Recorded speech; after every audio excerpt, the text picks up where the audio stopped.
Kalau kita bicara tentang sexting ya, perpaduan antara kata seksual dengan texting.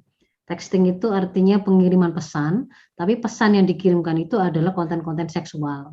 Bisa berupa teks-teks seperti orang merayu, orang membuat pesan-pesan godaan atau mungkin bahkan yang sifatnya sangat seksual, mungkin menyebut alat vitalnya si cowok atau si cewek begini begitu, itu bagian dari yang bentuknya teks atau sampai pada pengiriman foto ataukah video yang bersifat seksual. Nah, sexting itu hari ini menjadi fenomena yang cukup dominan di kalangan perilaku generasi muda kita. Itu bagian dari pacaran yang mereka lakukan ya. Kalau dulu pola perilaku pacaran dikenal dengan KNPI itu, kissing, making, petting, intercourse itu.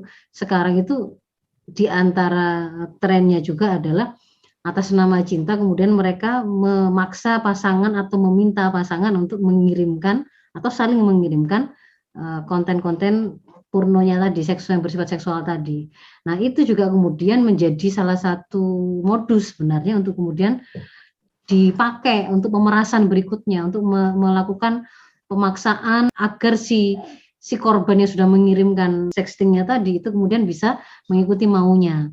Nah, kalau kemudian dalam pandangan Islam begitu ya, sebenarnya sangat mudah itu. Menampakkan aurat itu haram gitu loh. Mau di hadapan orangnya langsung atau Anda rekam lalu Anda kirimkan itu haram.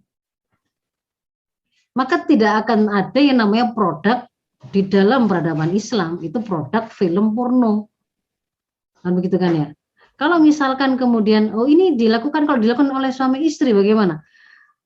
Bahwa kalau suami istri itu boleh saling melihat auratnya, begitu tidak ada batasan aurat, mereka boleh kemudian saling menggoda dan seterusnya. Iya, tetapi harus diingat di sini ini ada sebuah proses transmisi pesan melalui media. Lalu media, apakah itu sesuatu yang dipastikan aman langsung dari pasangan, dari suami ke istri atau istri ke suaminya? Apakah kemudian di situ ada jalur-jalur yang memungkinkan untuk kemudian dibypass oleh orang, dihack oleh orang dan seterusnya. Kalau tuntunannya bahkan seseorang suami yang habis mendatangi istrinya lalu kemudian keesokan harinya dia menceritakan istri saya itu begini-begini, itu diibaratkan oleh hadis seperti setan zina di tengah jalan ditonton oleh banyak orang kan begitu. Haram artinya hukumnya itu. Jadi tidak boleh kemudian dia mengkontenkan gitu ya, membuat produksi berupa hal-hal yang sifatnya itu aurat. Namanya aurat itu harus ditutup, tidak boleh. Itu satu. Berarti kan seharusnya tidak akan terjadi sexting, wong merekamnya saja tidak boleh. Lalu yang kedua, kalau terkait dengan kasus revenge porn ya, kalau tidak ada sextingnya kan mestinya nggak akan ada sebuah balas dendam menggunakan konten tadi. Seharusnya kan begitu.